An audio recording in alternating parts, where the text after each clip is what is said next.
Hey, what's up? It's Autumn. It's Kate. And this is Seriously. Seriously. So this is new. Yeah. We have like a new... I'm not going to complain. I know. It's very comfortable. It's like roomy and spacious. We're feeling very relaxed today. We're in a new environment. She said, wear pants. Yeah. I said, well... Wear pants so people can actually see you. And we're back in the same room. We are. I like it. I miss this. This Zoom has been very strange. It's been good though to have that option so that we still can do what we need to do to be creative and do our thing. But I don't like it. I definitely prefer this. Face to face. Yeah. Like some energy. Yeah, for sure. And I think that the audio will be better now. We have moments where like in and out, we're like, oh. Yeah. It was a little much. Yeah, it was a little bit much. And things have been really crazy. So, I guess we are not going to spend a whole lot of time with chit chat today. I don't think it's appropriate necessarily. No. I mean, it's always appropriate, but maybe not. We got a lot of stuff to get into, stuff to cover. Yeah. So this week's episode is pretty serious, I think, and very intentional. It's meant to be done with the hope of bringing some clarity, some understanding, having an open and honest discussion about the things that are going on in our country. I mean, unless you've been like under a rock. Which, God help you. Because that's not good either. No, then you know that there's some things that have been going on recently.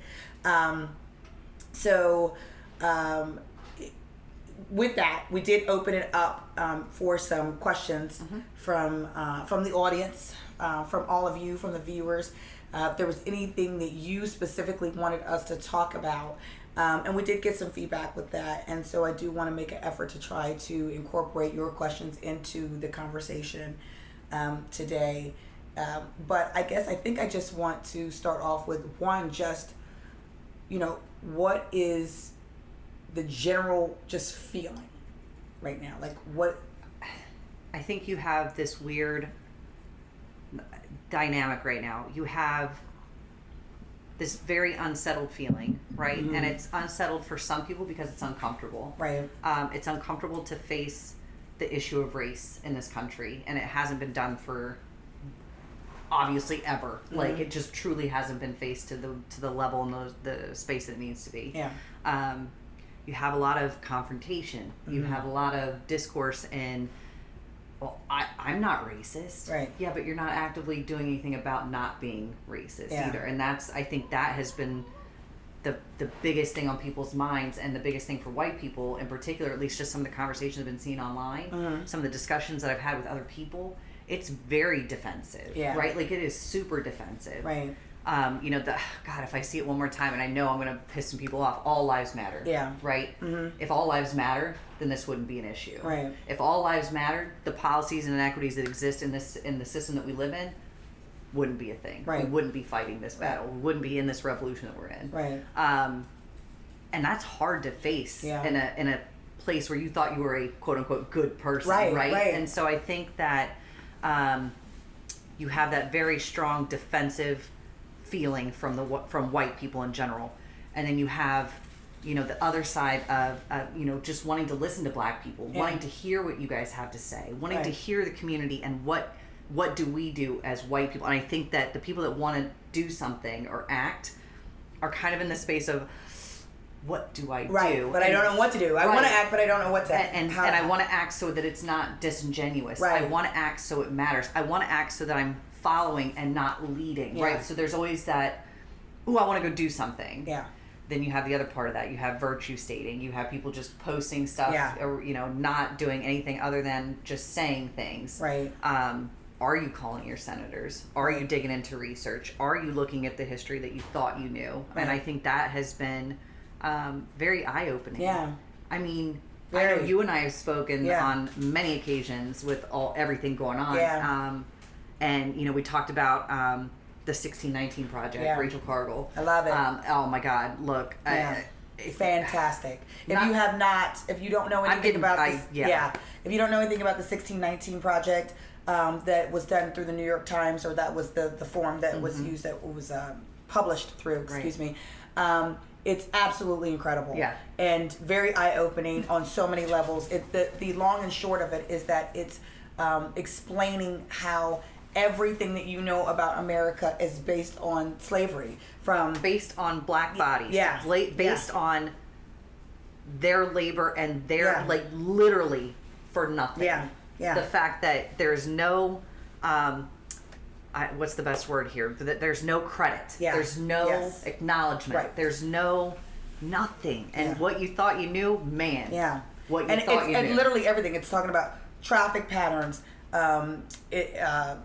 housing, education, just like healthcare system, everything. Like everything that we know to be America, how it has been influenced by slavery. So again, if you don't know anything about the 1619 Project, you absolutely have. And 1619 is representative of the year that the first slaves entered into the U.S. So that's what that is about. But and if you get a chance, also follow Rachel Cargle. Yes. Who, outside of the 1619 Project, was again a collection of essays that she did for the New York Times. Sorry. Mm-hmm.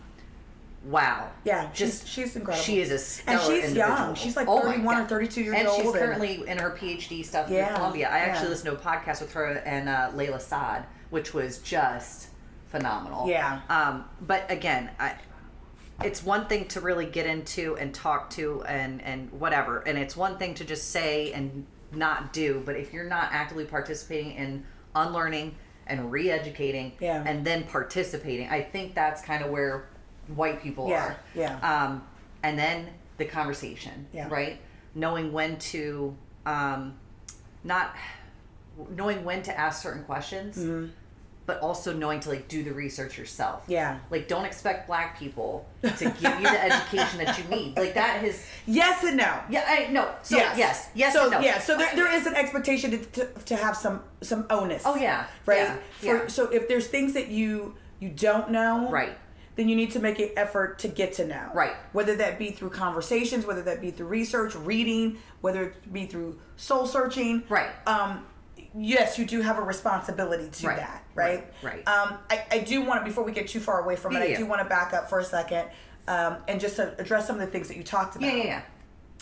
So the first and foremost is that I think you are absolutely correct that for whatever reason, the subject of race is extremely uncomfortable, and it should not be. No. Right? Just like talking about being a man versus being a woman is not uncomfortable. We talk about that all day long, the time. Right? Yeah. So being a Phillies fan versus being a Dallas fan, You would.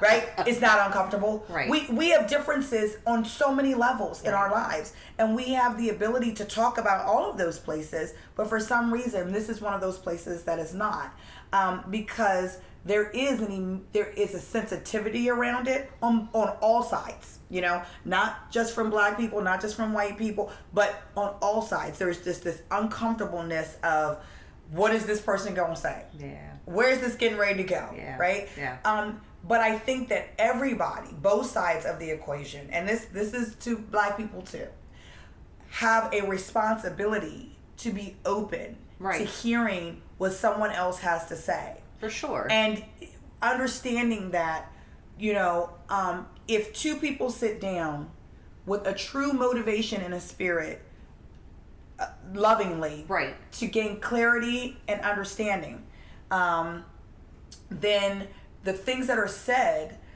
don't have to be taken in an offensive or defensive manner. Yeah. Right? Yeah. That I can say, you know what? Okay, this person genuinely does not know. Right. I'm not going to be offended by it. I'm not going to get angry about it. Because they are coming with a heart and saying, I don't know this. Yeah. Please want help to me. know this. Yeah, please help me. Yeah. But you got to be open, right? Both sides have to be open. Yeah. So I think that that's the first thing. And I think, again, there needs to be some open and very real, and truth sometimes hurts. Yeah, for sure. For sure. Yeah. But it doesn't mean that it's an attack. And that literally is the thing. Yeah. That's literally where people are when that conversation Right. comes up. They immediately make it personal. Now, this is what I will say as far as, because that tends to be more so the case for white people. Right. Oh, that for they sure. immediately feel like they are being attacked. Yep. Black people don't help. because, well, listen, because I'm going to be, you know what I mean? Yeah. We don't help because we're very emotional about this topic. Right? We get very emotional about this subject. And so it comes across like I am attacking you, or I am, you know what I mean? Like I'm saying you and this and right? Yeah, so immediately it's like, well, I didn't do this. I didn't. But what I think what white people need to understand is that when you are coming from a place of anguish and frustration and sadness and fear and anxiety and disappointment and all of these things, you're coming from an emotional place, right? That it becomes very difficult to articulate ideas in a very logical, clear, and concise manner, right? So it's not an attack on you. I'm having an emotional response in this moment. And I need you to sit with me in it, not take it personal, and almost read between the lines. Realize this is not... not that it's just like a vent session, but that it's kind of like a vent session. Yeah. I'm telling you all these things that are upsetting me and and I'm all over the place with it. And sometimes it makes sense and sometimes it doesn't. But you hear the pain that's behind it, right? And I'm not telling you because I need you to validate my feelings. Right. I don't need you to sit here and be judge and jury of, well, that makes sense, or no, that doesn't make sense, or no. I just need you to hear that my experience is different than your experience, and just accept that. Right. You don't have to say whether you believe it's true or not, whatever. Because here's the thing: your feelings don't change what's reality. Right. Regardless of how you feel about what I'm saying, these are facts. This is my reality. Right? This is my reality. Yeah. And you can't tell me that my reality is not true because it's not your reality. Just like I can't tell you that your reality is not true. Right. You know what I mean? If you tell me I grew up in California, I can't say to you, that ain't true. Because I don't think it is. Right. You don't seem California to me, so it can't be possible. So it's not right. Like, are you serious now? Yeah. It is what it is. Yeah. So we have to get to a place where we are accepting of the fact that somebody else's reality is true for them. Right. Period. Point blank. That's it. We don't got to argue back and forth about is it or is it not. No. It is. Yeah. So that's the first thing. And not taking, again, because I'm not blaming you for how I grew up. Right. I'm not blaming you for my experiences. Right. That's not what I'm doing. Right. I'm telling you, this is what it is. This is how what my past has been like, or my experiences, or my situation has been like. Right. And then we sit down and we go, okay, well, how can we bridge that gap? How can we bring this together? Right. That's it. That's all I'm asking you for. I'm not asking you to take responsibility for the United States government. You know what I mean? I'm not asking you to take responsibility for the first person who sat down at a desk and thought, what if I went and got slaves? Like, I'm not asking you to take responsibility for what happened in 1862. Like, I'm not asking that of you. Right. Okay? All I'm asking you is to acknowledge that it happened and that there are repercussions. There's a ripple effect that comes from that. With anything, any decision you make today, it's going to affect tomorrow and the next day and the next day and the next day and the next day. That's life. Right. We all do that. Why do I invest in my education today? So that I can get a job and make more wealth moving forward. The decision that I make today affects my tomorrows. So the decisions that somebody else made 100 years ago, 200 years ago, 300, the decisions that our founding fathers made to come over and settle this country is why we are here today. Right. It was somebody else's decision. So accepting that is a reality is step one. Absolutely. Absolutely. Okay? So that excuse of that was then, this is now, get over it, is not even logical. No. Because then created now. Right. We would have no now without then. Right. So I have to acknowledge and be aware of what happened then so that I can get a hold on what is happening now. Right.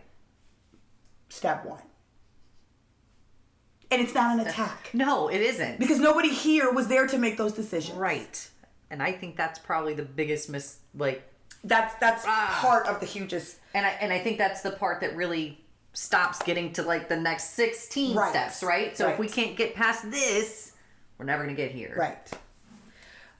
For me, what this and this feels very different. I will say that I was thinking about this today, that everything that is in the air, because we have had these circumstances, these situations before where, Trayvon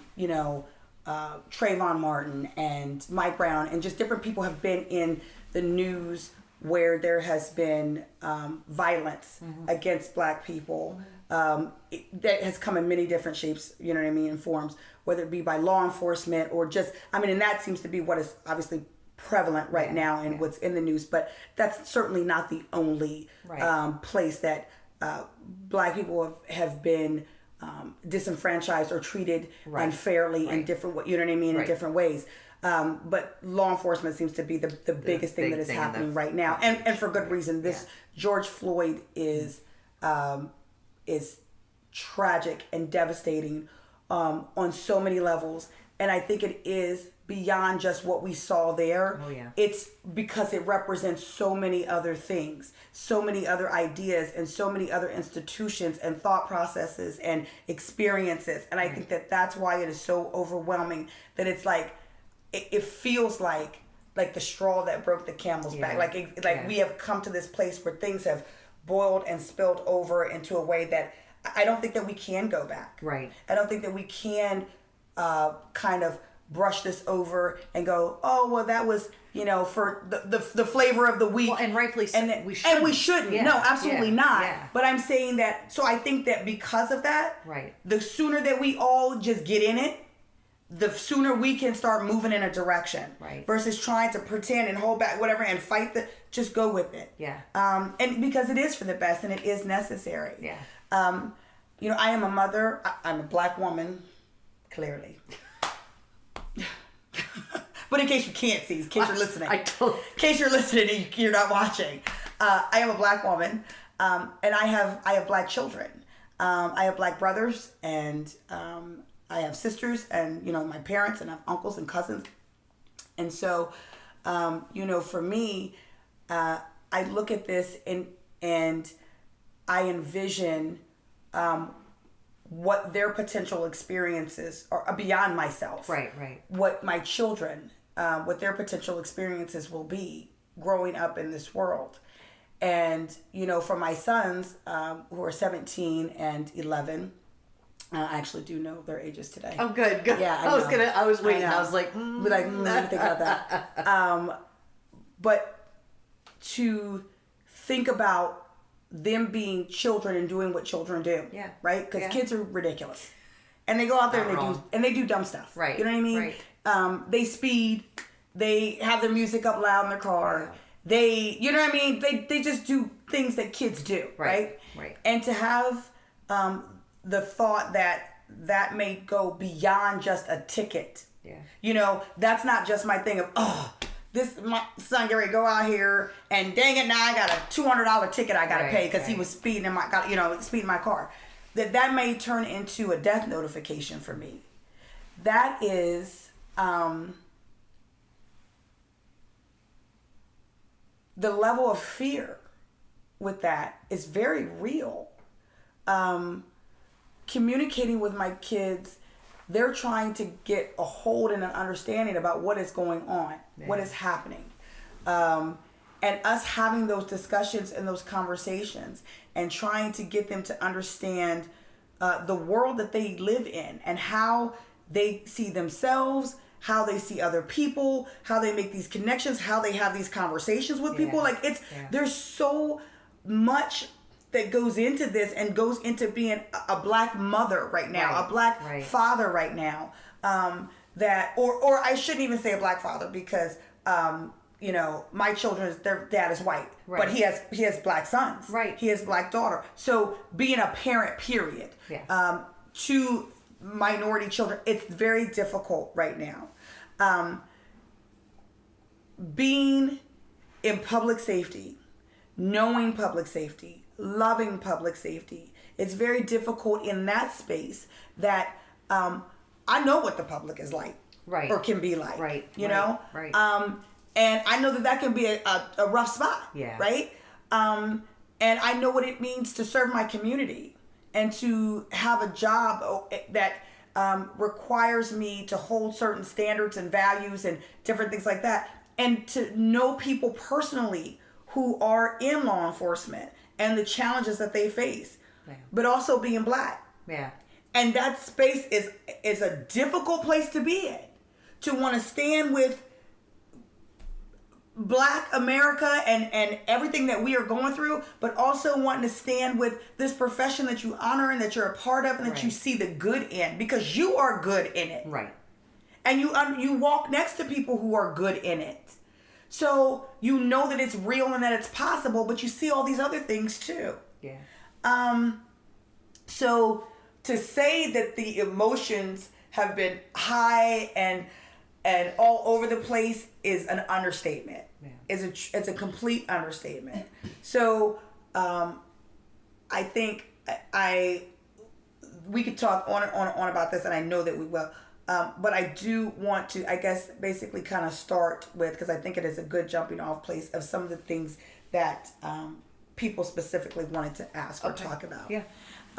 So one of them was, and I think that this is on a lot of white people's mind, and you and I did have a discussion, because after all of this kind of came out, I called you and I was very upset and emotional, and I was in a space about our friendship and my friendships with other white people in my life, and realizing that it was time to have certain conversations.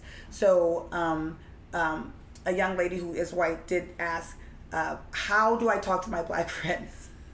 Like, I want to be supportive right now. Yeah.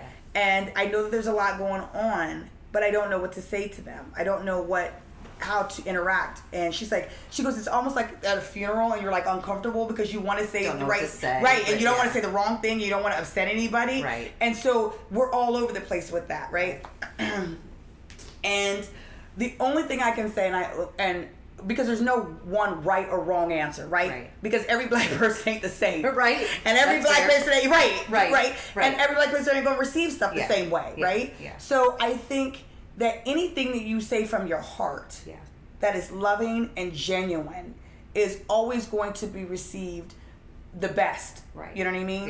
Yeah. I think that right now what people are looking for is like everybody, and we talked about this before, everybody wants to see and be seen for who and what they are.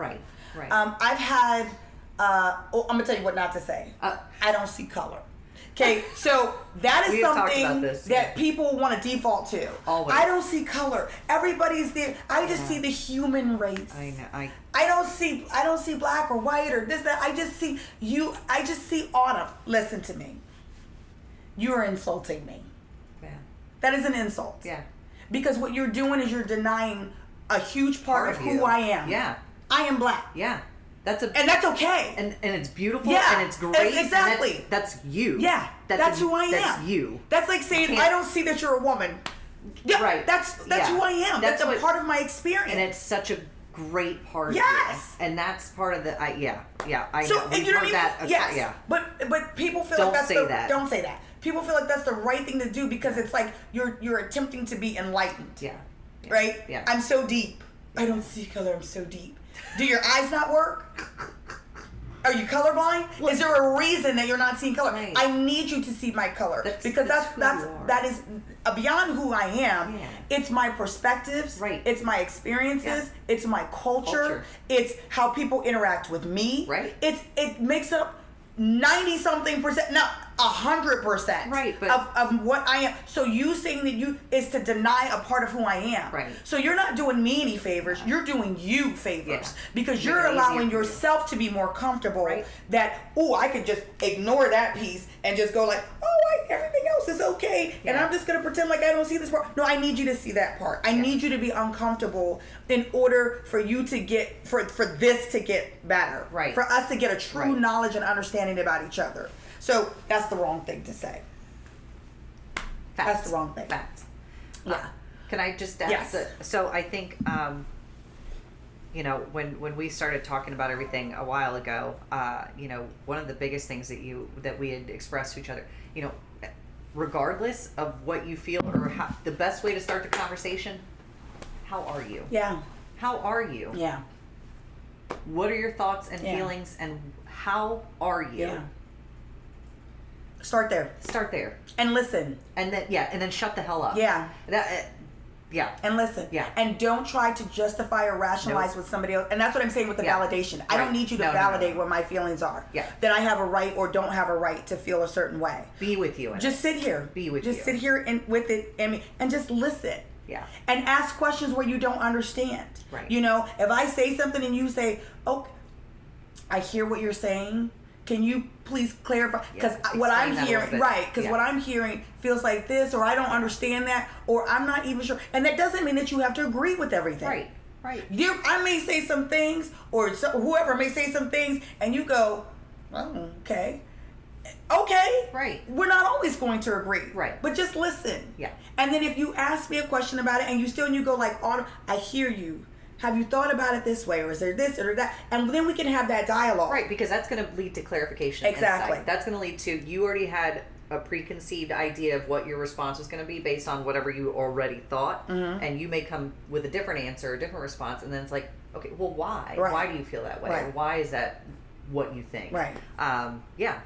No, So I agree. I think that is, oh shoot, I forgot to turn my phone off, my bad.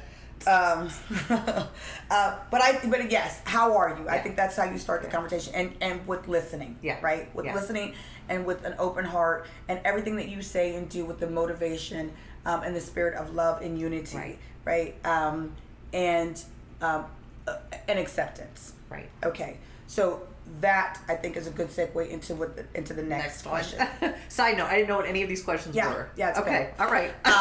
Wasn't sure if that was intentional. No, it just, the day got away. It just happened. It just happened. All right. So here, the next question became about the flag, which this is a huge one for people. Right. And so the question was about Black people's feeling towards the American flag, right?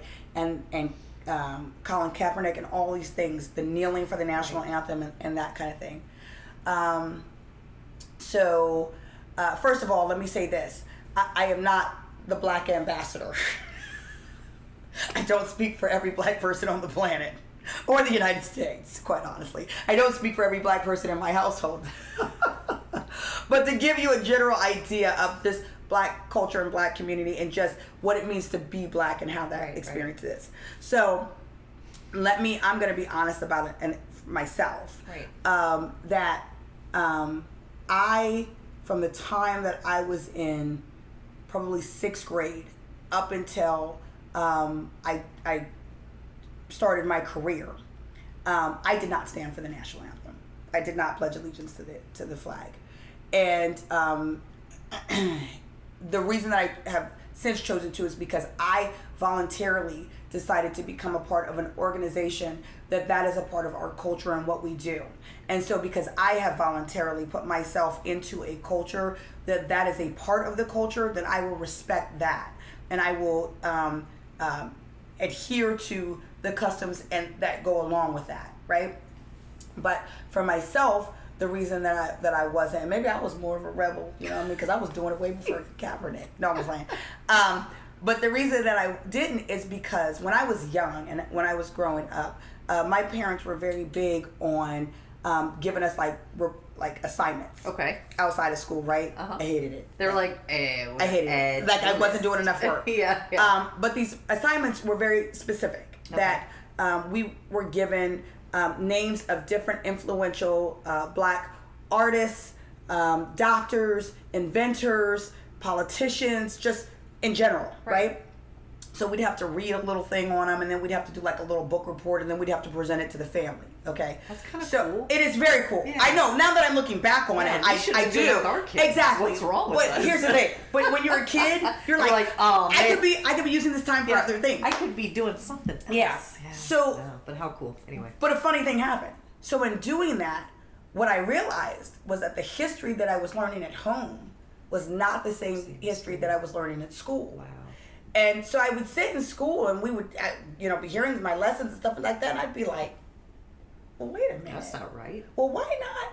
Well, what about this? Well, how come we're not talking about that? Well, excuse me, wait a minute. What about this? And what I realized is that my ancestors, my culture, the people who look like me were not being represented in this dream, in this America of Betsy Ross and George Washington and the founding fathers and all these great and wonderful people that are, were patriotic and inspirational and motivational and fighting for causes and doing all these different things.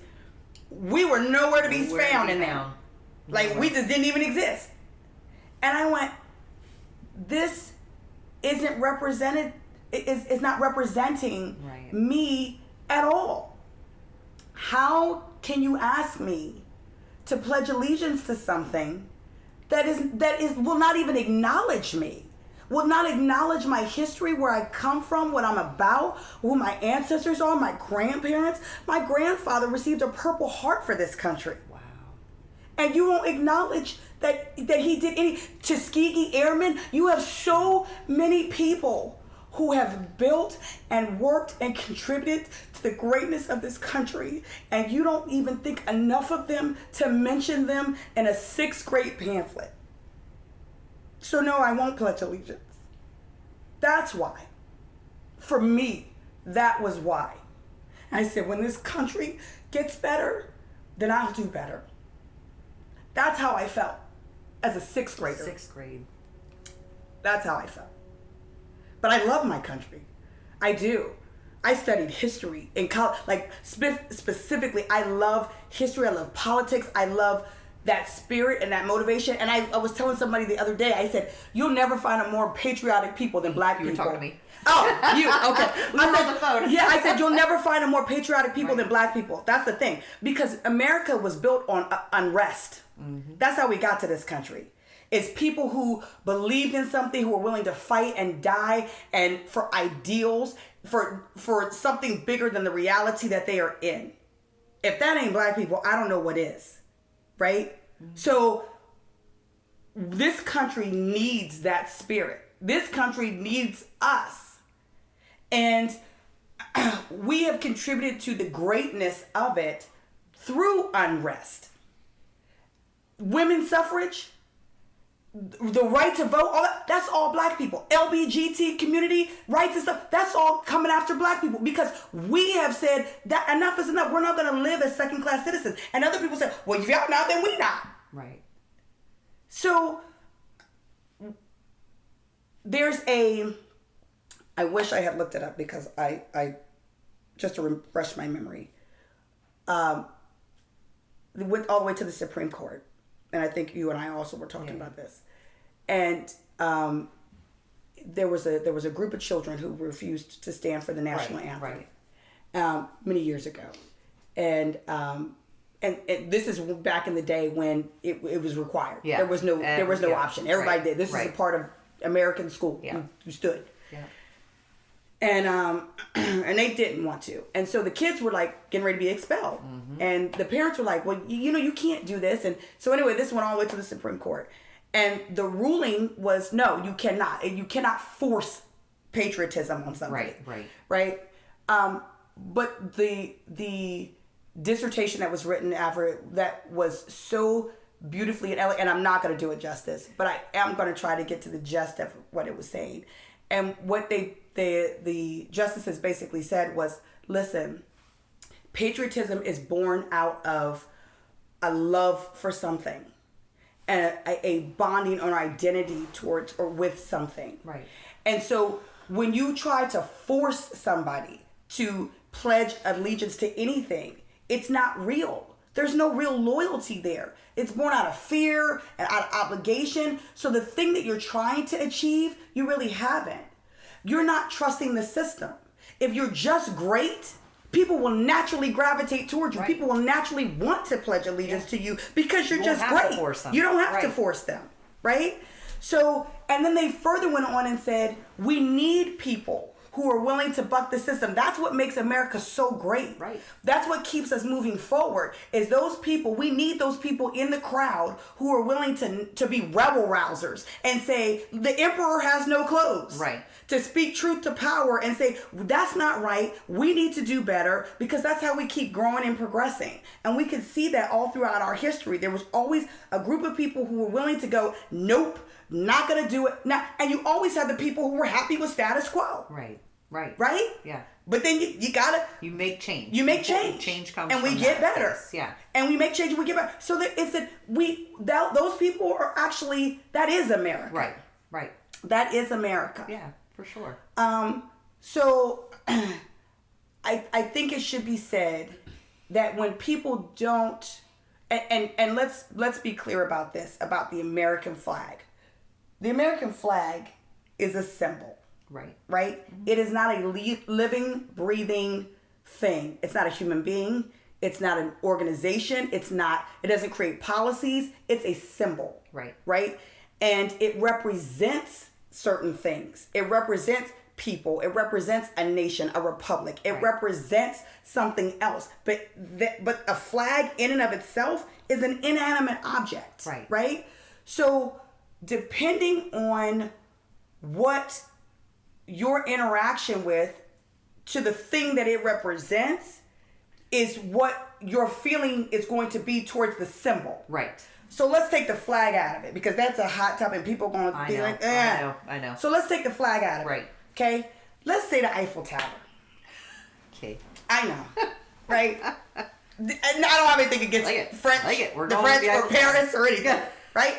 But let's just say the Eiffel Tower. Okay? And let's say that I went on vacation and I was in Paris at the Eiffel Tower, and the man of my dreams proposed to me in front of the Eiffel Tower. And then we got married in front of the Eiffel Tower. I mean, all my dreams came true. Right? I'm like, the Eiffel Tower, love is in the air, right? Doing it. Every time I see the Eiffel Tower, a picture, right, it's gonna elicit butterflies and smiles and googly eyes and everything else. Until? What? I was gonna say until you're like, no. So we're like, no. Okay. But you know what I mean? So for me, brings that emotion. It's gonna bring a very positive emotion, because the experience, everything I have that's connected to that was positive. Was positive and wonderful, right? So the Eiffel Tower for me represents all of my dreams coming true. Right. Now let's say you were at the Eiffel Tower. Right. And you got the kicked out of you. I don't know. You were there and there was pickpockets and they were like, some nonsense. And they was just, I mean, you just. I got beat up. You got the business. Yeah. Right? Yeah. Okay. Your experience with the Eiffel Tower, completely different. Not the best. No, not good. Okay? So every time you see a picture of the Eiffel Tower, every time somebody brings it up, or every time whatever, your experience is going to be, F that place. I can't stay, right? Screw the Eiffel Tower. Yes. Sorry, there's nothing wrong with the Eiffel Tower. She just picked one thing. Picked a random thing. Do you see what I'm saying? Yeah. So it's now, you and I had two very different experiences in the exact same place. Right. The Eiffel Tower represented that same place. Right. Two very different experiences. So when I look at it, my experience was one thing. When you look at it, your experience was something else. Both of our experiences were true and valid. Right. Just because you got the crap kicked out of you at the Eiffel Tower doesn't mean that all my dreams did not come true at the Eiffel Tower. Right. They did. Right. 1,000%. Yeah. And you can't take that away from me, but I also can't take that away from you. Right. I have to acknowledge and respect that your experience was different than mine. Right. And you have to acknowledge and respect that my experience was different than yours. That doesn't mean anything about the Eiffel Tower. It's an inanimate object. Right. It's the same thing with the American flag. Two very different groups had two very different experiences in the same place. Right. So when I stand here and when you stand here, and I don't mean literally me and you. I get it. Yeah. I gotta be clear. Some people might. I gotta be clear. Dear God. When we stand here and I'm looking at this symbol and you got the nerve to turn to me and say, pledge allegiance. Yeah. And I go, for what? Right. I'm getting this shit kicked out of me. Right. Why do I want to pledge allegiance to that? And that is what people need to understand. They're associating the flag with all of these things, like all this, and it's not the symbol in and of itself. Right. And so what people are saying is, my experience is different. And I want this country to live up to what you say that flag represents. Right. You say the flag represents freedom. You say the flag represents liberty and justice for all. You say everybody is created equal. You say that it's the land where I can make all my dreams come true, that I can be treated fair and equal, and that I have the right to the pursuit of happiness. You say that all these things, and that is what that flag represents. But it hasn't been what it has represented for me, for my ancestors, for them and them and them and them and them. It hasn't represented that. So how can you ask me to pledge allegiance to something that has not pledged allegiance to me? Right. And that's what it comes down to. It doesn't mean you don't love your country. Right. It doesn't mean that you're not proud to be American. It says that symbol is not the nation, the republic behind that symbol is not living up to what that symbol is supposed to represent. Right. That's what is being said when somebody kneels, when somebody doesn't stand. It has nothing to do with veterans. It has nothing to do with the military. It has nothing to do with their neighbor. It's about the ideals and the fact that we are not living up to the ideals. And as long as people are having very, very vast different experiences, we're not there yet. Let me ask you this. Why do you think that's so hard for people to hear? Because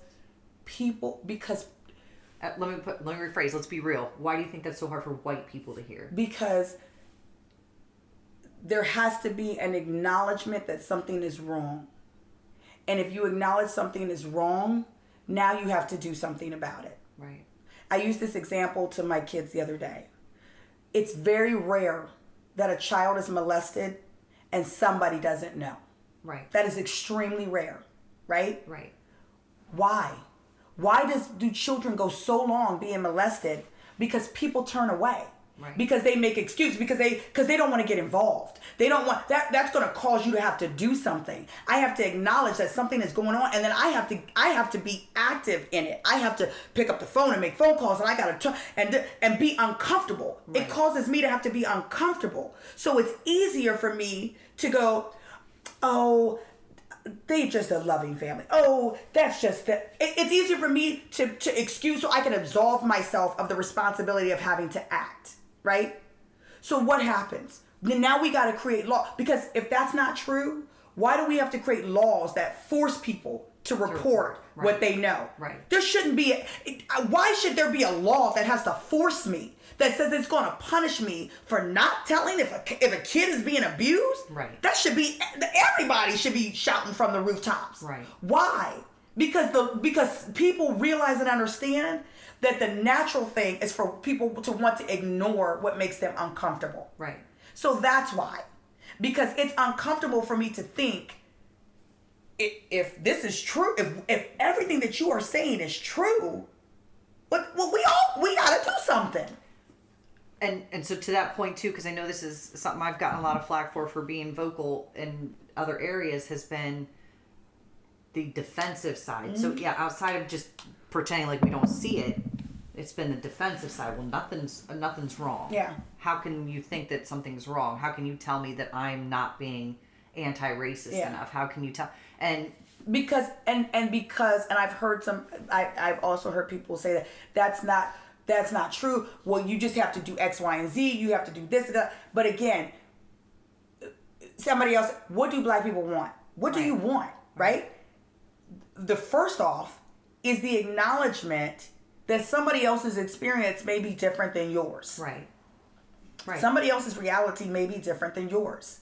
But again, that's what I'm saying. That requires you to realize something is wrong. Wrong. Right. To peel back the curtain and say, oh my God, there's stuff that's festering here. Right. And nobody wants to do that. That is uncomfortable. Right. It's uncomfortable and it requires action. Because you can't, when you know something, you can't unknow it. Right. Then you and now literally you are turning a blind eye. Exactly. Yeah. And I'm not a bad person. Yeah. Yeah. Then that would make you a bad person. Yes. It would make me a bad person to know a child is being molested and not do something about that.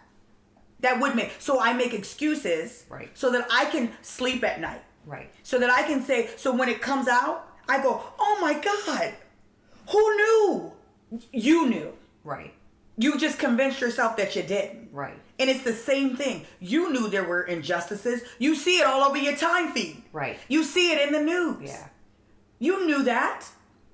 And somewhere in your logical brain. Right. And talking about action from that standpoint, and I'm not sure where you want to take this next, but action from white people outside of utilizing their ability to vote, outside of doing active things as far as calling senators, doing things, donating to funds.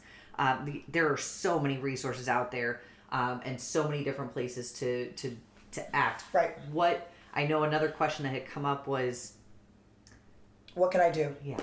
What is very simple, because there's no answer that as far as like what's enough. There is no such thing. There really isn't. Yeah.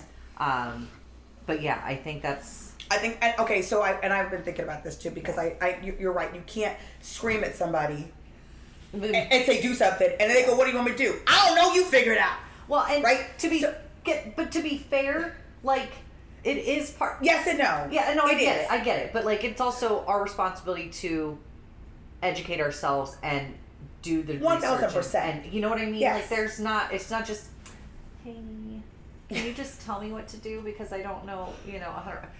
I'll ask for clarification, absolutely, if there is if there's confusion or something. But it is absolutely my responsibility. If this is not new, let's get that straight. This isn't new. Right. It's just it's in your face now. And it's in your face in a sense that it's all over social media. It's all over the news. It's everywhere. It's in you can't look away. Right. And if you were any sort of paying attention, it's always been here. Exactly. So let's get that straight.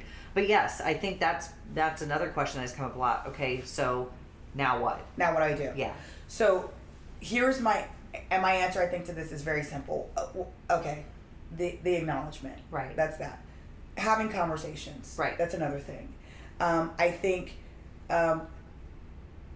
when you and not superficial conversations like hey, what's up, how was your day, but really truly trying to get to know and engross yourself in somebody else's culture and somebody else's experiences. Right. It brings about a familiarity. It brings about an awareness that other people are on the planet doing very different things and having very different experiences.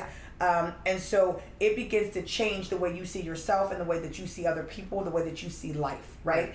And it's almost like that thing that like when you buy a car and then now you see everybody driving it, you will start to see things that you didn't see before. Right. You'll start to see, wait a minute.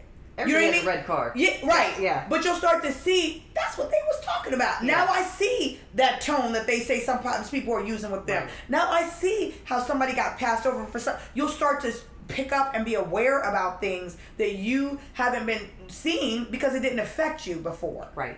Right? Yeah. So I think that happens. I also think that it is important that you start educating yourself. Stop taking what other people are feeding you. Stop looking at these memes. Y'all know I hate these damn memes. Stop looking at these memes. Stop looking at these forwards. Right. Stop looking at these 2-second clips. Right. Stop looking at the one news media outlet. Right. Start reading. Start doing some research. Start talking. Vet your sources. Vet your sources. Start talking to people. Yeah. Start taking in information and processing it for yourself and figuring out, what do you believe? How do you feel? Right. Make it authentic to you, not what somebody else fed you. Right. You know what I mean? Yeah. So that you can come from a place of authenticity in whatever it is that you are doing. Right. So I think that's a step. Because I feel like it would come across as disingenuous if I came to you and I was like, hey, like, and I didn't have anything to really back it. You know what I mean? Like, then it would just be, me coming to you because I feel bad. Yeah. And I think that and you're just regurgitating something that somebody else said. Yeah, exactly. Okay. So like, this is how I feel, this is how I understand. Relate it in a way that makes sense to you. Right. Okay? And then when you start doing those things, then here's the other thing. So you and I have a conversation, or you're having conversations with other people, or you're realizing certain things. And this was I think we were talking too, and I use this as an example, or somebody, I've had so many conversations over the last week. Let's just say that I grew up in a neighborhood or with parents or an environment where they taught me how to fill out a job application and to go on a job interview, right? Mm-hmm. So, here I am making however many, dollars I'm making a year. Right. And things are going well for me. And, I've promoted and I've done these different things because I know how to interview. Right. Right? Somebody taught me how to do that. Somebody sat me down and worked with me on how to interview well. Right. Okay? Taught me use a black or blue pen on an application or type it. Right. Make sure that you write legibly. Make sure that somebody taught me that. Right. Right? Okay, so if there is a community of children or people who don't know how to do that, right? And that is causing an issue. Their applications are being thrown in the trash. Right. Or when they get that interview, they bomb it because they don't know that they need to sit up and how they need to project and sell themselves and whatever. They don't know those things. So those opportunities, those doors keep getting closed to them. Then there's a place that I can help. That one thing. Because here's the thing. I come to you, Katie, and I teach you how to do this. And you get a job. Mm-hmm. Now you're self-sufficient. Now you are a contributing member to society. You have the ability to stand on your own 2 feet, but more than that, you have the ability to generate wealth for yourself and for your children. Mm-hmm. And you have the ability to make a different kind of life for your children. Right. And then you can take that skill and you can give that skill to your kids, and now they will have the opportunity to support themselves, right, to stand on their own 2 feet, to be a productive citizen, to generate wealth for themselves, and to add to that and to teach their children. Pass down. And so by me having one interaction with you, I have changed generations. Right. So don't tell me that I can't do anything, right, or that I'm only one person or it's so small. Yeah. Take the talent and the skill and the knowledge and the thing that you have when you see that there is a gap somewhere, and fill that gap with that thing, right, whatever it is. If you have a skill that you can get, I don't know, if you plumbing, teach somebody something. If you can have a class about whatever, how to dress for this or that. If there's things that you can begin to build, to close those gaps. Right. And many hands make light work. Right. If each of us do that, yeah, can you imagine? Things can start to get better. You know how to get a loan? Yeah. Do you think there's not black people that don't have ideas? Yeah. There's a lot of black people who have ideas. Right. A lot of ideas. Who are business minded. They don't know how to get a loan. Right. They don't know how to write a business plan. If you know how to do that, go hold a class. Right. And you ain't got to charge people for it. You know what I mean? No. This ain't got to be, go, so that, to get people on their feet. Right. Give them the resources and the tools. But that's being a part of the process and the solution. Realizing and understanding somebody did that for you. That was a privilege. Right. You had a privilege in that. So turn around and use that for somebody else so that somebody else can get better. That's what you can do. It's a small thing. It's a doable thing. It don't require you to be out screaming in the streets. Yeah. And how profound to be able to change that many lives when just touching one. And think of the ripple effect, right?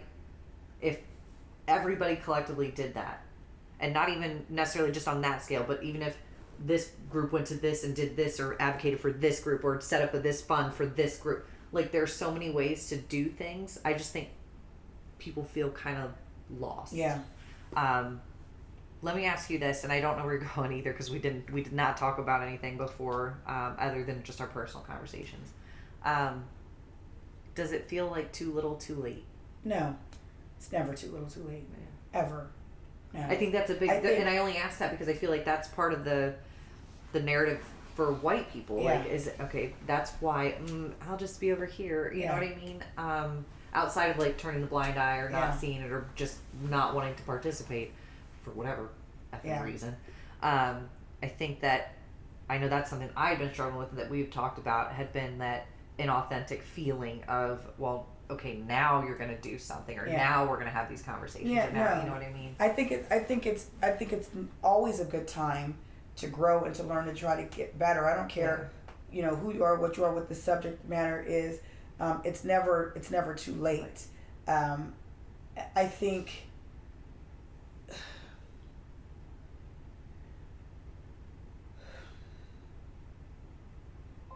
for me, one of the hardest things over this past week has been the silence. Yeah. That's what it's been for me, is the silence. Of people that I love, that I call friend, who have been silent. There comes a time when you have to stand up.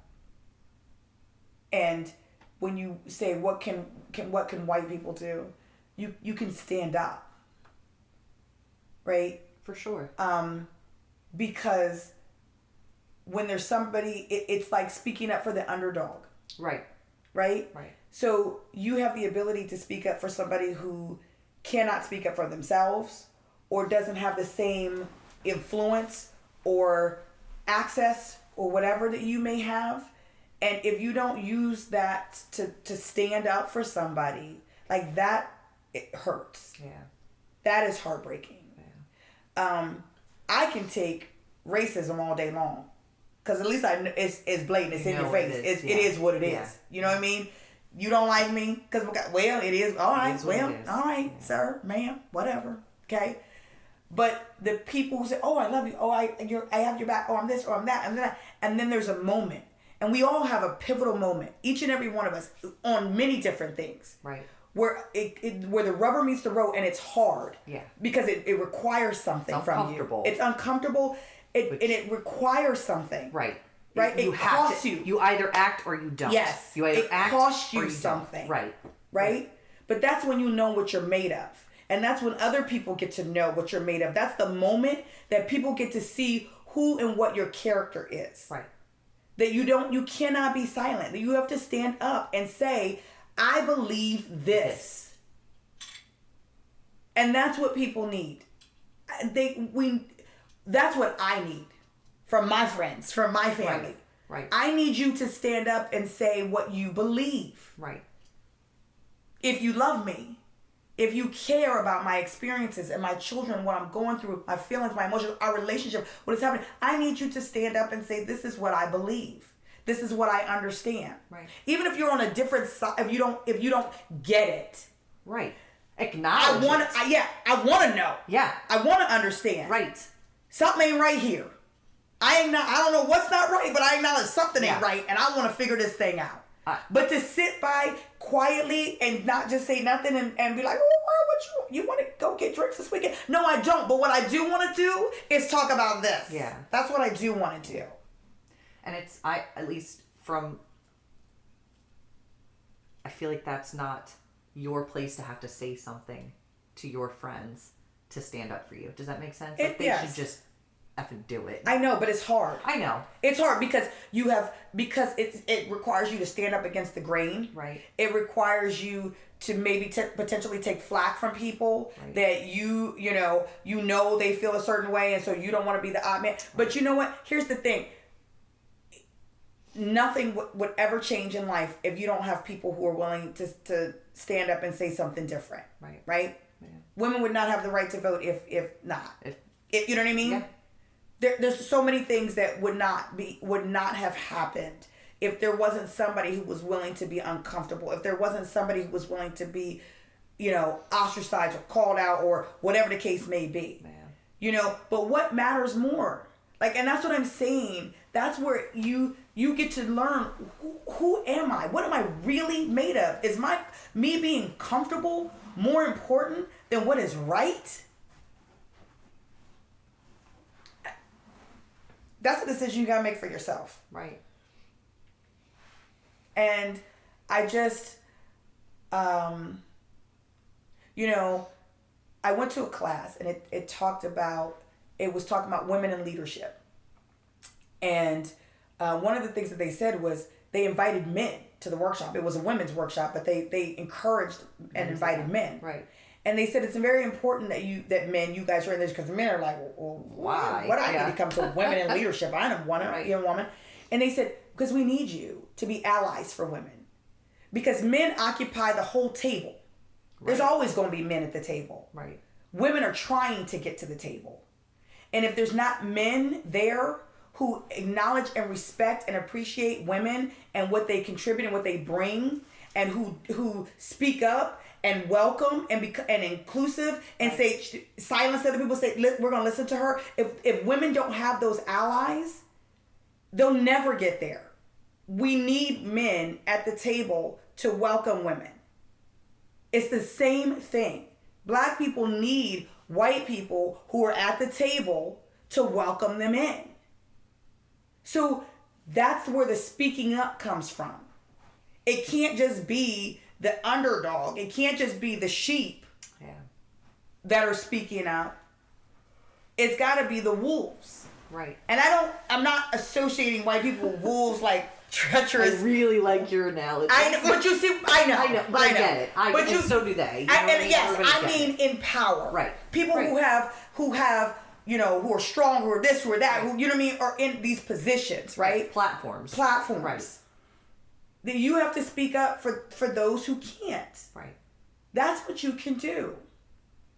Little ways and big ways, every way. Speak up. Be intentional about it. But like I said, that requires work. Yeah. That requires energy. Yeah. That requires you putting somebody else before yourself. That requires you potentially giving up something. Yeah. Nobody wants to give up something. No. I hear that all the time. Oh, that's affirmative action. Yeah. Oh, so you gonna get a spot? Wait, hold on.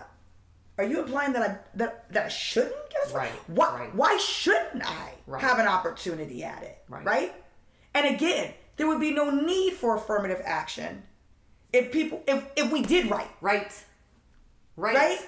There would be no need for a law to tell me to report child abuse if I just did it. Yeah. So let's start there. Instead of you being mad at the law, be mad at why the law needed to be.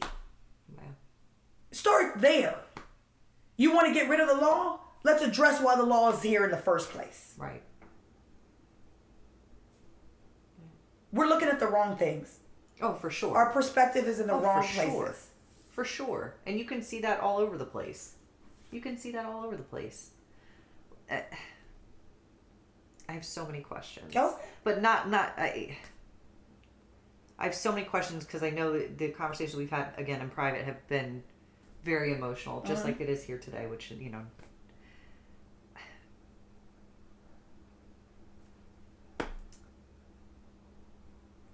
I just, I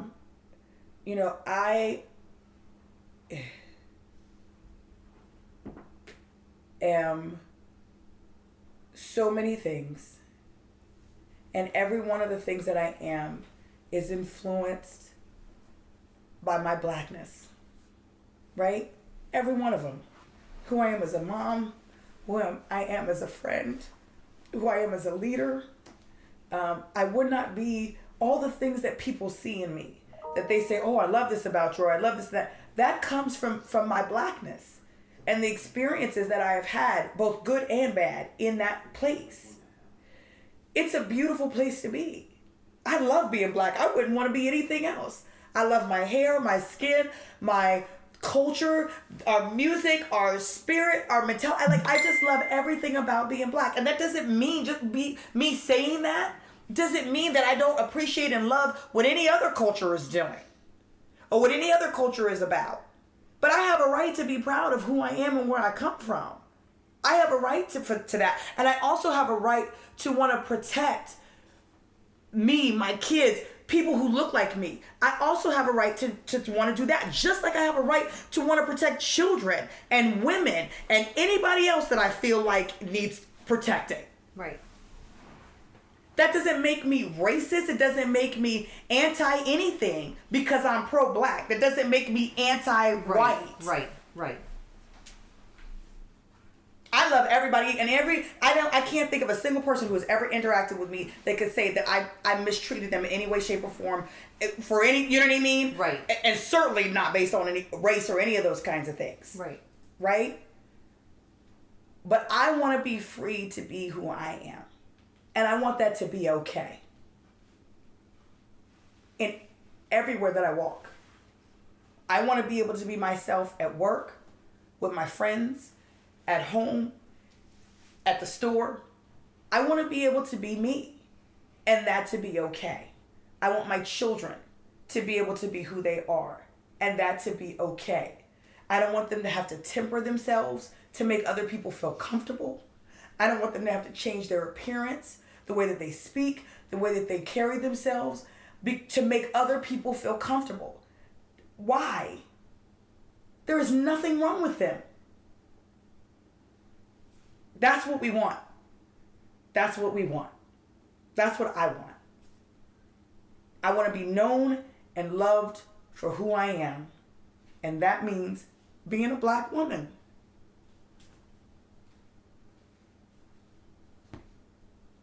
I don't think that that's hard. I don't think that's hard. So, you know, I'd like to think that I am a reasonable person, that I am a thoughtful person. Everything that I do, I try to do with intention. And even if you don't, and I try to do things with love and with consideration for multiple sides. But I am also a person and a woman that stands firmly on the things that I believe. And I'm willing to speak those things. Right? Because it's always about peace. It's never about wanting to be right. It's about wanting to have peace. And sometimes in order to gain peace, you have to say the hard things. Right. And I'm willing to say the hard things. Because I think it makes us all better. It makes me better. Right. And I have to be able to look at myself in the mirror. So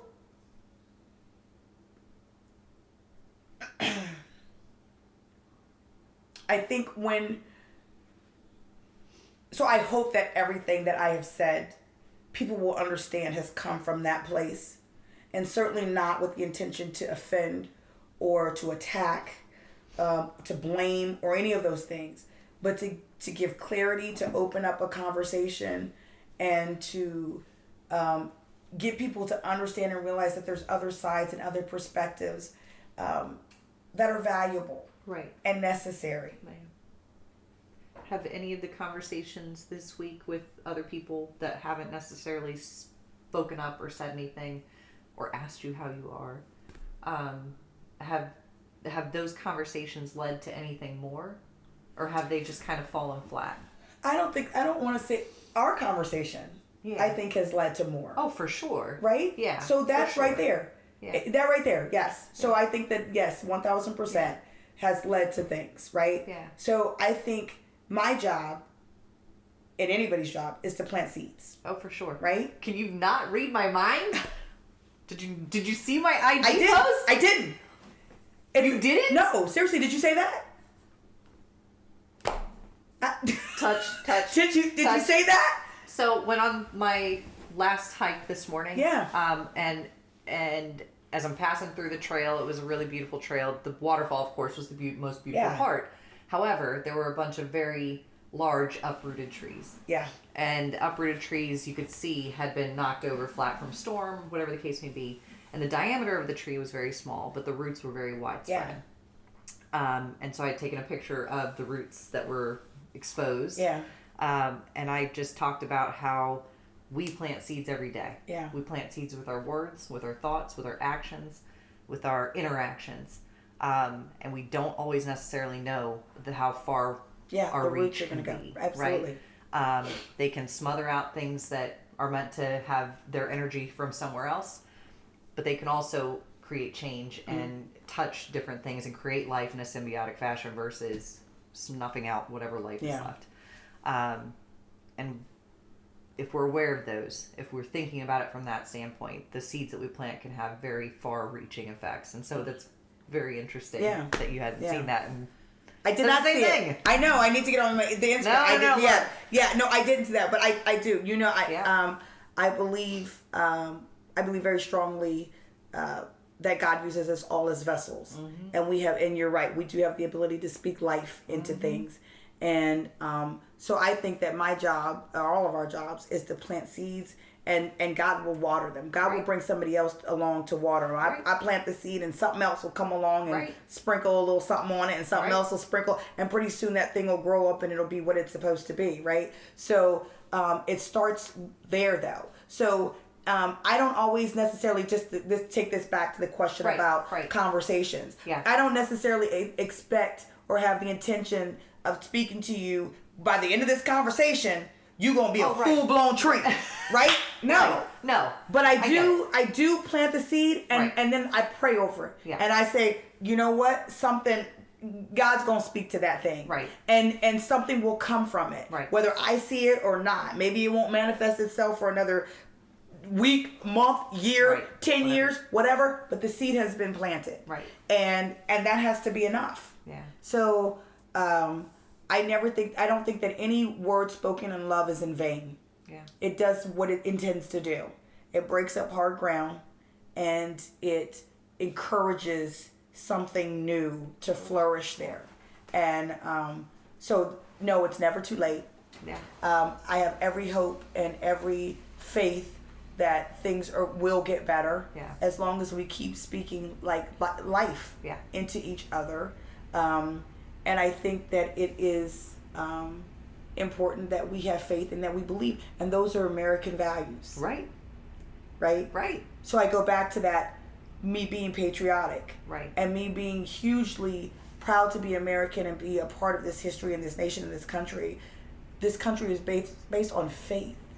Who gets in a boat and comes across treacherous waters to an unknown land, not knowing what you're going to face? For an idea. Right. For an idea. You know what I mean? So yeah, I believe in ideas. And I believe in faith and you know, fighting for things that are better. And it costs you. For sure. It costs you. You have to be willing to do the hard things.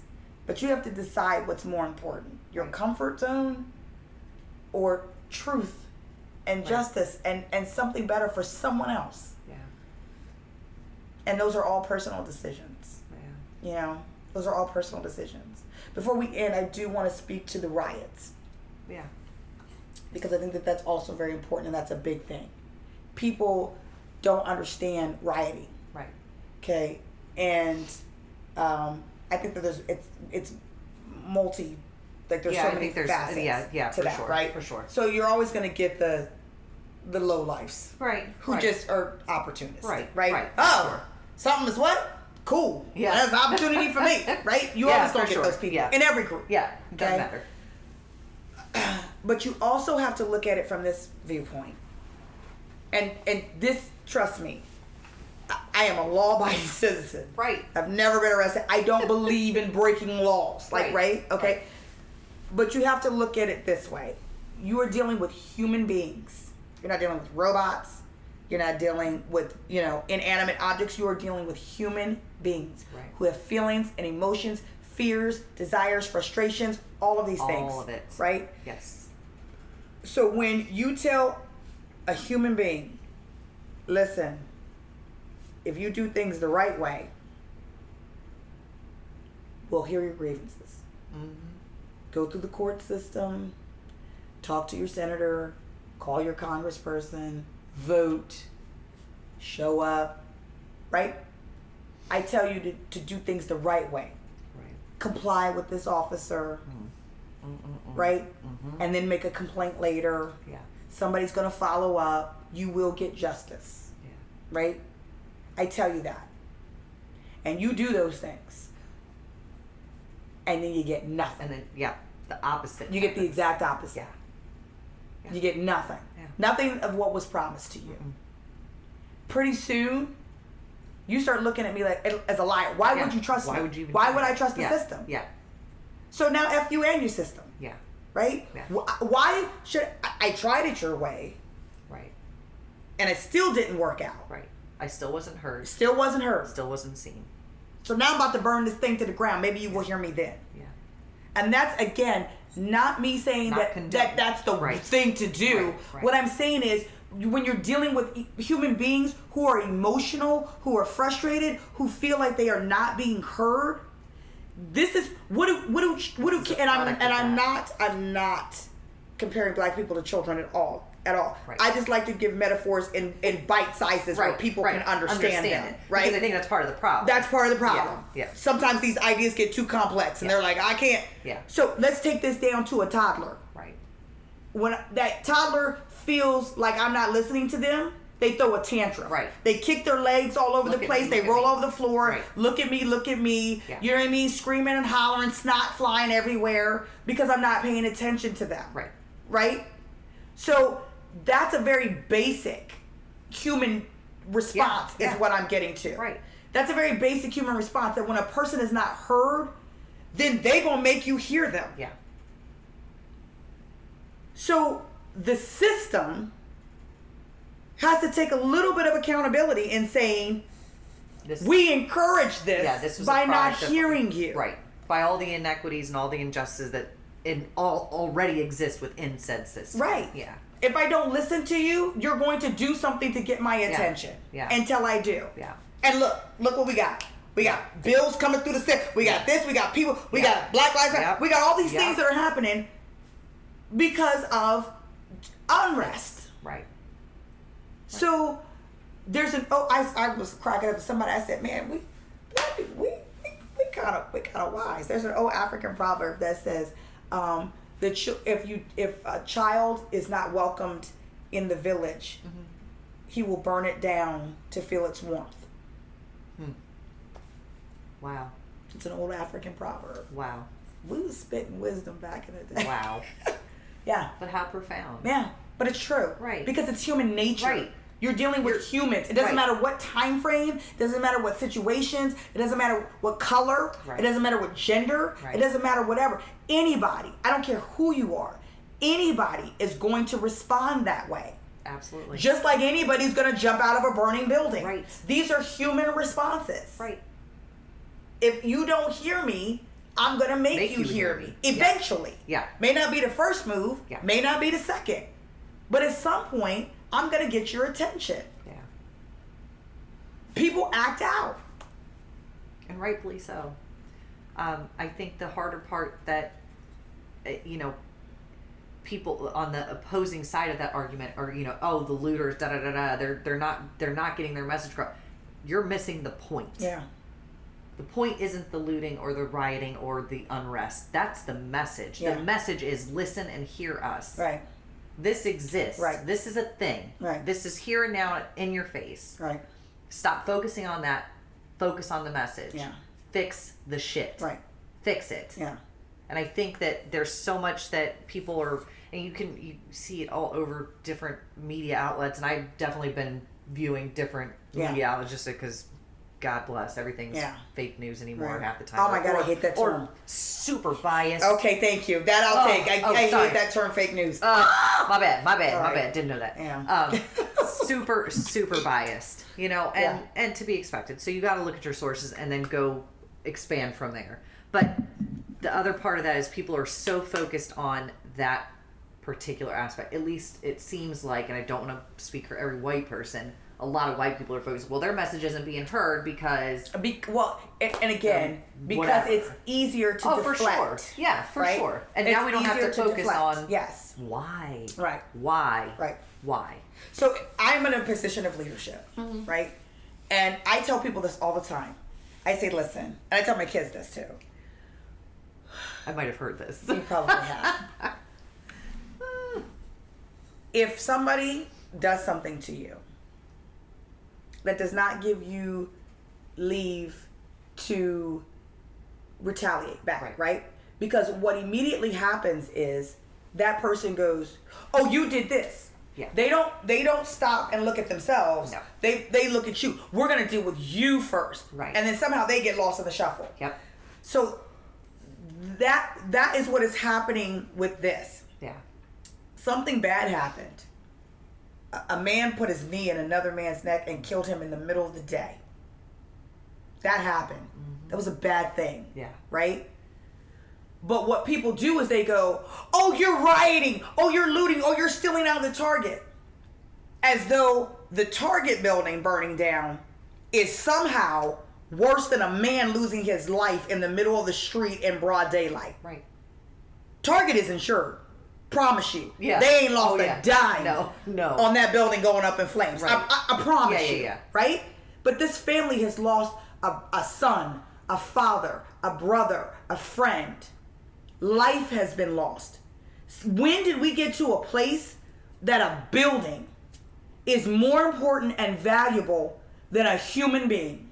Because that's where we are right now. Right. When we turn our attention and we go, oh, the rioting, you're taking telephones. F those telephones. Who cares? Right. Somebody lost their life. Right.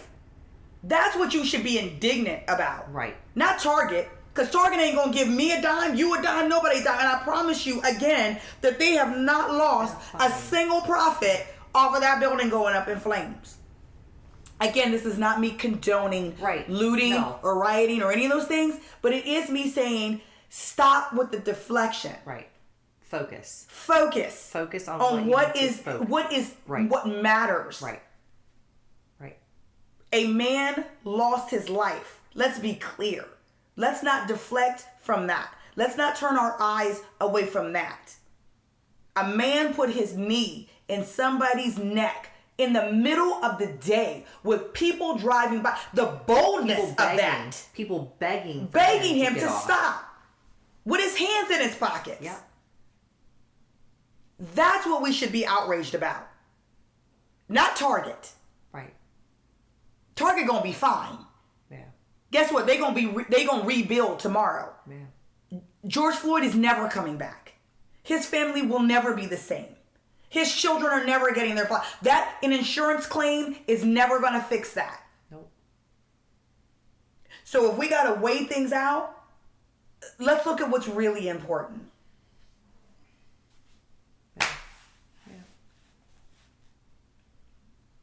I'm glad you touched on it because I think that that's something that's a big question, or not a question. That's a big thing that's in the air. Yeah. That isn't getting talked about in the right way necessarily.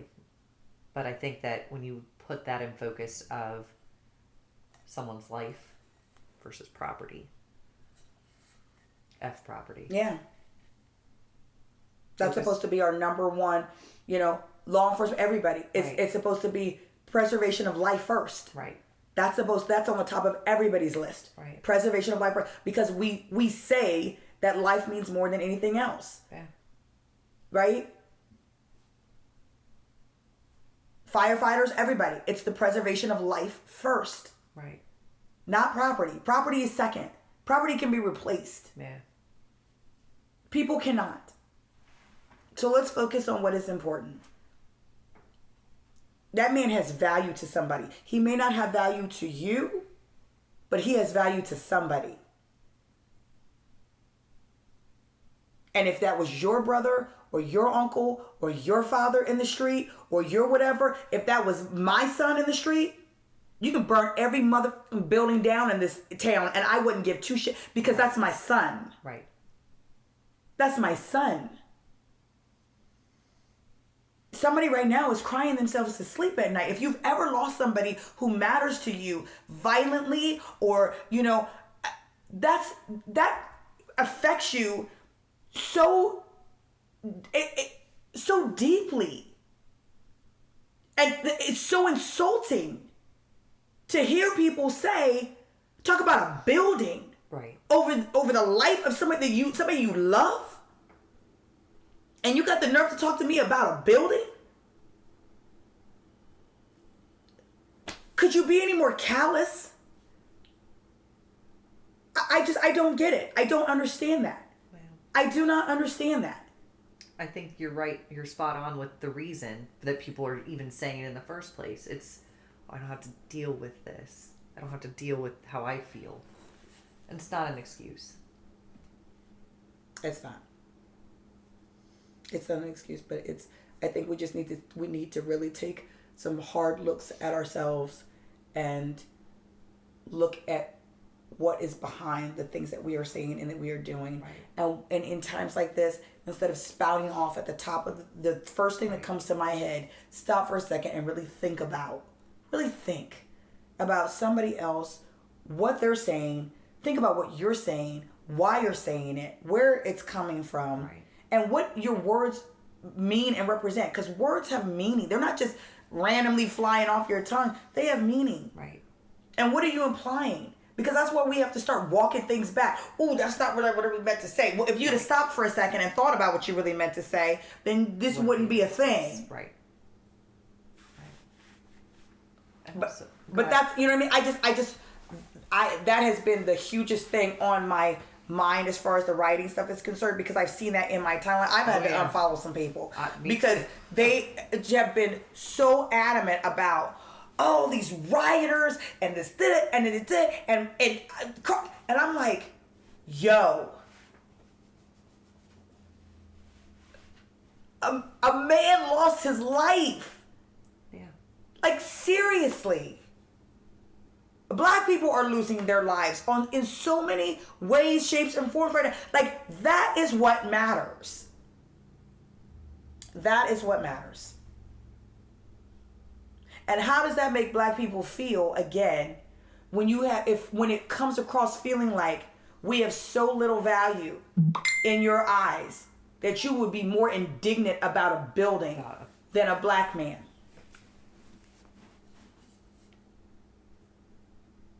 What if this was a white woman, right, that this had happened to in the street?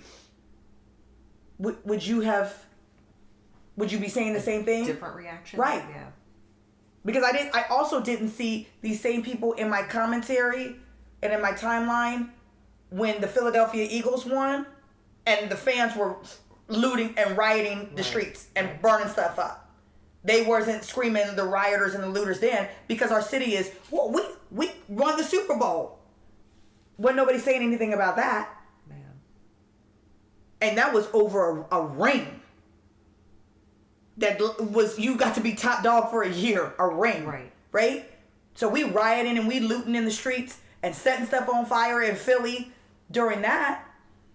But a man loses his life and we pissed off at and that's what our focus is? We can't believe it? Come on, man. Come on. Sometimes it's not even the things that you say. Sometimes it's the things you say, it's the things you don't say. Like, the subtle thing, that's what you imply. Yeah. That this man's life has no value compared to a building. When your focus sits there.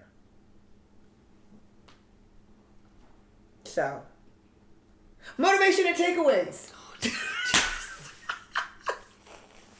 Two things just happened. I peed a little. Oh, I'm sorry. You scared me. I'm sorry. This conversation obviously will continue, and I think, let's say this. I think my hope is that we can continue this conversation, that you guys will hear this episode and it will inspire some thoughts and commentary and feelings, and that we can continue in this discussion, in this debate, or I shouldn't say debate, in this dialogue. In this dialogue. I like that. And so that is my hope. But in the takeaway for today and for now, my takeaway is going to be that you open yourself to hearing a different side and a different perspective, and you be intentional about figuring out a way to put yourself in someone else's shoes. A lot of people, you're never going to know what it means to be black, just like I'm never going to know what it means to be a man. Right. I was not born a man. I don't know what that's like. I don't have testosterone like that running through my body. I've never interacted with that. I don't have those experiences, right? So I'm never going to know that. But what I can do is I can take the things that I do know and try to apply it in a way that makes sense for me to have an understanding about what somebody else is experiencing. Right. What if that were my son? What if that were my uncle? Or what if that were this? How would I feel? Yeah. Now I can understand why you feel that way. Right. Because I put myself in your shoes by relating it to me. Yeah. Start there. That's a place of motivation. Start there. Yeah. What if my kids were forced to go to a school that was underfunded? Right. And they didn't get the same kind of education as somebody else because of a neighborhood that we live in or whatever. How would you feel? What if you found out that the reason that you didn't get a job interview was because of your name and they felt like it was too white or too this or too that? Right. How would you feel? Put yourself in somebody else's shoes. That's what we need to start doing. We need to start applying somebody else's experiences to ourselves and go, yo, if that was me, I'd be hot. Right. I'd be pissed off if I found out that the reason I'm qualified, I got education, I got experience, I got this, that, and the other, and the reason I didn't get no job interview is because of my name. Right. That's not fair. That's not right. That's happening to somebody right now. Literally. That happens all the time. Statistically, I'm not making that up. No, that's science. That is. Yeah. Okay? So, if that would upset you, then it's upsetting somebody else. Right. That's somebody else's experience. Right. And it's not just that area. Right? No. It's every yes. area. So, let's start looking at things through somebody else's eyes. Get out of your comfort zone. Yeah. Get out of your comfort zone. Understand that if you come from a place of love, you're going to be met with the same. Yeah. In most cases, yes. you're going to be met with the same. Yeah. If you are genuine and you are in the space where you're coming with compassion and empathy, you're going to be met with the same. Yeah. Yeah. Be well. Love each other. Yes. I think, man. Educate. Yeah. Love each other. Relearn. Resource. Look. I have no words. Yeah. I'm tired. It's late. It is late. No, but I think that's the biggest thing. Meet each other where you are. Yeah. Understand that your experiences are different, but that doesn't mean that you can't find common ground. Yeah. So. Yeah, there's always common ground. Yeah. 100%. You just got to get there. Yeah. So, we love you. Love you. We hope that this has yes. meant something. We hope that this, again, has inspired very good thought-provoking conversations and just feelings of trying to see something different. And we hope to hear from you in the comment section. Yeah, please. Please let us know what your thoughts and your feelings are, and we will talk soon. So follow us on all of our social media. I know it seems like a weird. Forget it, though. I know, and it seems like a weird place to end now. Yeah, Be like, so we told you all this, we kicked you in the teeth, and now we want you to follow us. All right, follow us on all of our social media: Facebook, Instagram, Twitter. Subscribe, like, and we will see you guys. Have a wonderful, excellent week. We love you. Bye.